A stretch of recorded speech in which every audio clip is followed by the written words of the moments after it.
Down through the ages, in all cultures and all countries, the belief has persisted that certain men are able to transform themselves into wild animals, into werewolves and were-tigers, that they prey upon domesticated stock and even upon other human beings. Lycanthropy, the scientists call this phenomena, and the mere fact that it has acquired a technical name would suggest that it is based on something more than primitive fantasy. But there is even better evidence than this. Witness, for example, the strange affair of Captain Choate and the elusive hyena. He was a hunter and an adventurer, this Captain Choate of the Order of Distinguished Service. Himself, in October of 1918, sitting in a hut in a village of far-off Nigeria. Nor, since he was known and trusted by the natives there, is it surprising that their leader should confide in him the misfortunes that were afflicting the village. Raiding hyenas, eh? Yes, Captain. Or perhaps one hyena. He steals among us at night. He destroys everything. He has the body of an animal, but the brain of a man. What? You see, Captain, he is a man. At night, he transforms himself into a hyena. We know. We have followed his tracks, and always they lead to the next village, and always, just before they reach the village, they turn into human tracks. Mm-hmm. Yes, I'm sure they do. Well, whatever he is, my friend, tonight we're going to get him.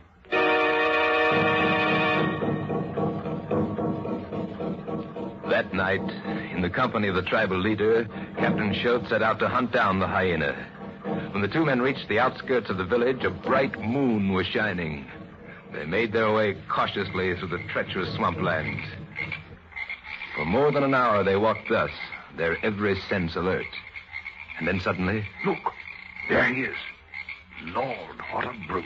Some distance away, an enormous hyena was slinking furtively across a clearing, his great hulking form silhouetted in the moonlight. Captain Choate took careful aim. Got him! Come along, hurry. The two men rushed toward the clearing, but when they reached it, the hyena was gone. Oh, I could have sworn I hit him squarely in the head. There is blood on the ground here. What's that lying in the middle there? Why, it looks like a...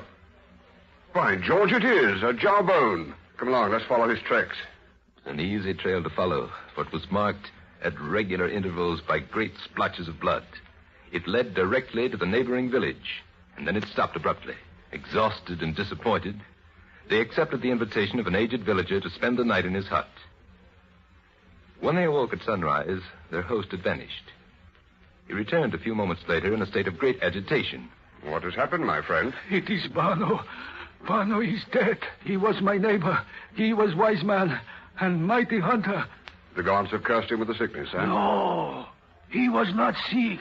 He was killed with gun. Someone fired it in his face. His jawbone was shot away. After that, the monstrous hyena never again was seen near the village. Nor did anyone ever learn the identity of the man who had killed the native Bano. That the animal and the man should have been one and the same creature is, of course, inconceivable. But what other explanation is there for this baffling story? A story incredible, but true. Philosophers in their writings, as well as ordinary men in their everyday lives, are accustomed to make a sharp distinction between the animate and the inanimate, between mind and matter. But in the annals of the strange and the incredible, the line of demarcation between the two often grows dim. Witness, for example, the astonishing case of the earth that was consecrated to murder. It was on the night of July 16th, 1823, that William Wood met his death. He had ventured after dark along the lonely road that ran between Manchester and his native village. And he had not gone more than a mile or so when... Hold a minute. Well, what is it you want? I think you know what we want. If you're referring to my purse, I'm afraid I must disappoint you. You hear that, men? Well, perhaps we can make him change his mind. Let him have it now. For all his courage, William Wood was no match for these three ruthless men. In less than a minute, they had pinned his shoulders to the ground and were rifling his pockets of everything they contained. I'll be able to identify you, every one of you. Well, in that case, perhaps we'd better make sure you don't. Harry, give me that club you're carrying. For God's sake, man, don't! No, no!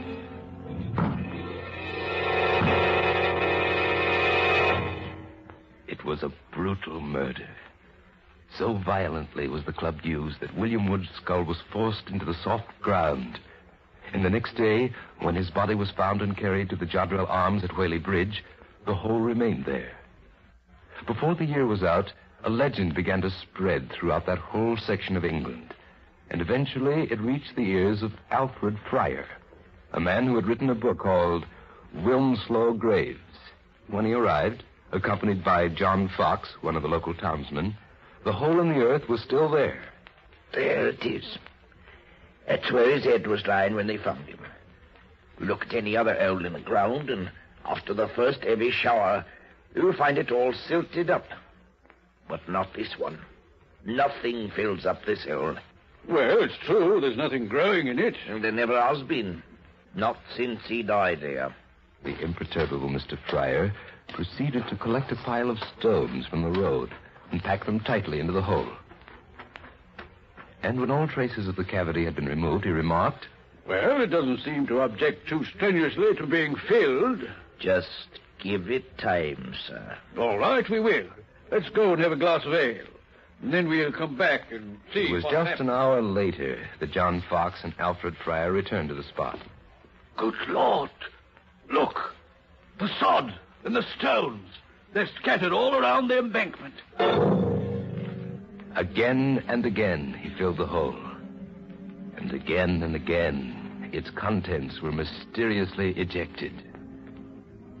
In setting down the strange story, Alfred Fryer made no effort to explain it. In the eyes of his readers, he would have seemed a fool to have announced that a lifeless, senseless piece of earth could be rendered barren by an act of murder that was perpetrated on it. And yet, how else can one account for this astonishing fact?